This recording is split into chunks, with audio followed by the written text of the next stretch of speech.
The statistics are clear.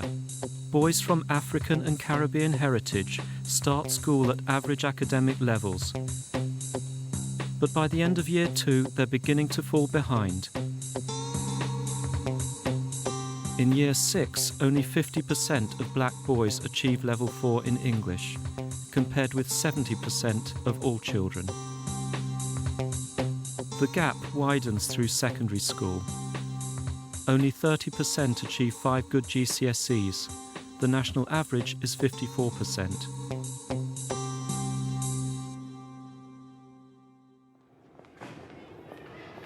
In this film, we'll find out what's going wrong and see how 3 London schools have each found their own solutions. And I was just going to prepare us for a session. A primary in Hackney is starting early, teaching boys some crucial but basic behaviour skills. A secondary in Brent has been employing a high number of black teachers for more than 20 years. And a boys' school in South London is making it cool to learn. I love it. I love studying.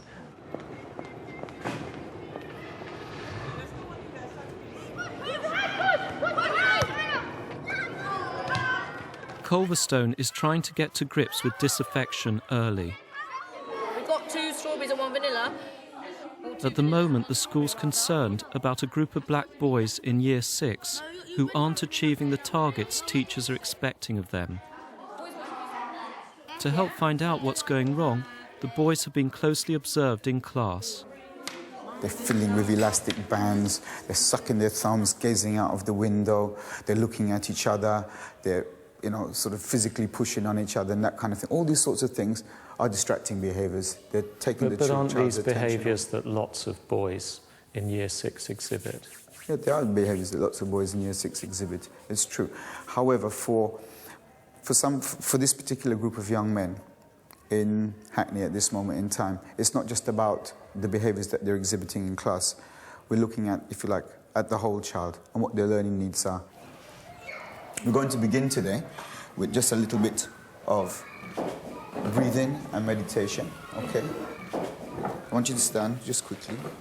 The 9 boys are with Mike, a former teacher who now works as a consultant for the local education authority. The aim is to encourage them to think about the consequences of their behaviour. It's their 3rd session.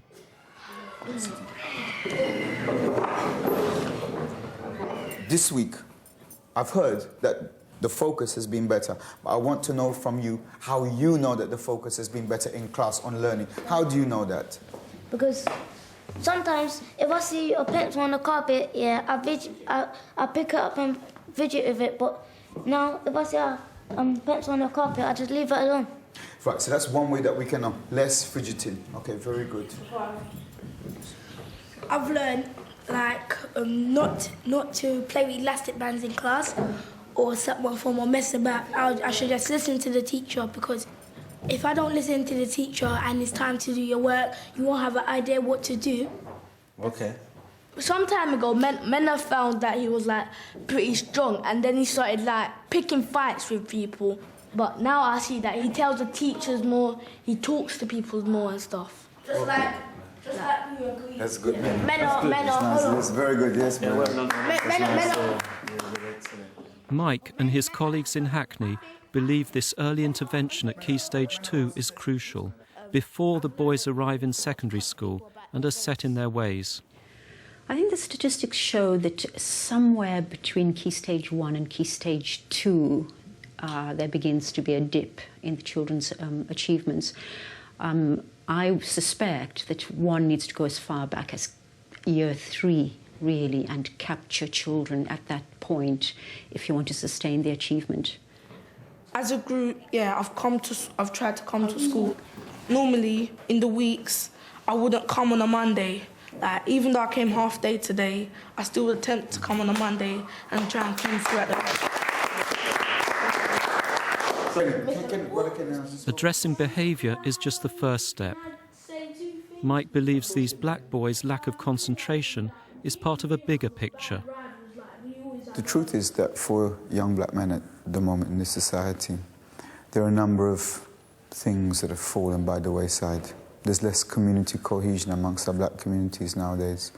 More of our children are more distanced from older men who are able to impart the wisdom of the community. And I suppose that with the young men only really relating to each other as peers and not relating to older people, their ability to see beyond themselves, to see the sort of potential that they might have, or what life might really be like for them in terms of talking with older men, etc. That doesn't happen. So the idea is that working as men, them and Milton, or them and me, or perhaps them and other men in their lives, can begin to, I suppose, develop some glue that will order, that will enable them to see the vision for their lives and be able to develop a sort of a perspective on self-growth and what they might be like and how to realize those things. We're going to focus on how we can be strong in our purpose. Remember what we were saying? We were saying that every time we do something positive in our lessons, positive in our class, it's like kind of saving up for the future. Mike is using the lyrics of a reggae song to provoke a discussion about values. I'm just going to look at the first bit that says chorus. The chorus says, nobody want to plant the corn, everybody want to raid the barn. Now, what do you think that might mean? It means that no one wants to do the work, they just want to take what comes out. Take over.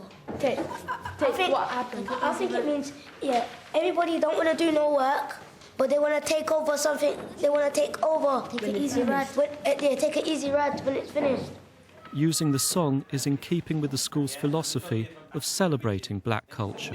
I want all the children at Culverston to feel that this is their school, and in terms of their identity, I want them to feel comfortable with whosoever they happen to be. And in terms of the black children, I believe that the children are black British children who come from a rich and diverse cultural heritage. I think you're more likely to succeed if you're comfortable with who you are. So we try to grab every opportunity we can to acknowledge those differences in a positive way and to celebrate it as much as we possibly can. But let's offer each other a sign of peace and friendship. Okay. They can do things together. We don't have to embrace that culture that comes through the media from the US, essentially, from the black urban male, which is one where the bling lifestyle rules. It's sort of one over the other, and I'm the best, better than you.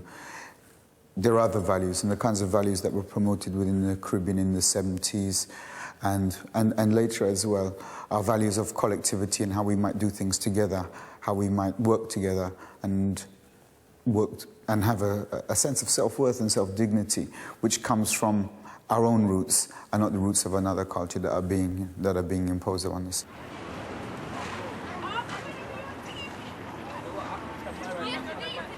By the time the children reach secondary school, challenging this bling lifestyle is even more difficult. Copeland has 2,000 students. A third are of African Caribbean heritage. Ladies and gentlemen, the bell, come on, lesson 5 is about to begin. Sir Alan Davies has been head for 16 years. Ladies and gentlemen, He believes employing black teachers makes a huge difference. So much depends on the quality of the teacher, the ability of the teacher to deliver the curriculum.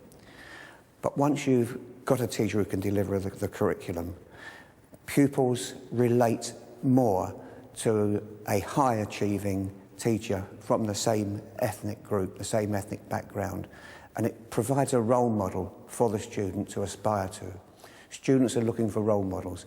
We are going to give each of the different beakers the same amount of energy. Frank Sampong joined the school 18 years ago. His background is African-Irish. 45% of teaching staff here are from an ethnic minority. That's more than 6 times the London average. I think one of the things I'm fortunate, being from an ethnic minority, is I've got high expectations for them as well. I've done it. I've got to my level in education, and therefore I can have, there's no reason why they can't look at me and say, well, I can do that. I see the kids outside, and a number of our pupils will drop their waistbands so the crotch of their trousers is way down. They walk with a strut, hat and hood. But I know that they're not negative characters. How are we going to measure it more accurately? That's what we've done. That's been measured with the... Oh, good boy. Well done. But is the colour of a teacher more important than the quality of their teaching? Having good black teachers makes all the difference in the world. Having poor black teachers could make a negative impact, could have a negative impact on children. But a good black teacher can empathise possibly with these children in a way that a white teacher may not be able to, simply coming from the very same experience, being able to understand the cultural issues that the children experience. Is that 1,000? No, that's 500. So they're all 26. They've all started at the same temperature. Well, you're lucky. I went to school in Brent. I grew up in Brent. I also, as luck would have it, went to a school where most people were expected to progress, and it was just the norm. And I think one of the things that is failing our pupils is that their parents went to school at the same time and didn't have those opportunities, didn't have the expectations, and therefore many have grown up without having the expectations for their children. They want them to do well, and they want them to go to university at times, but quite often that's not a natural progression as it is in many middle-class white families.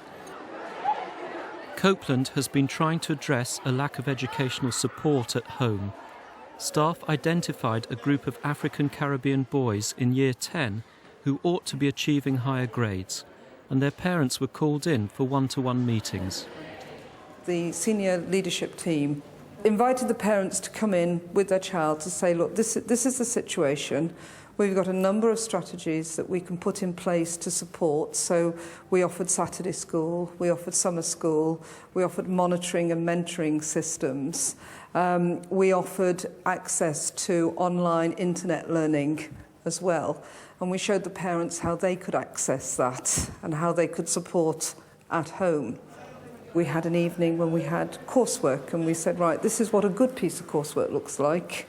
If you want to help your child, this is what they should be looking for. Because many of the parents said things had changed since they were at school, and they didn't actually really know what it was that they were trying to achieve. So those very practical things worked very well, in fact.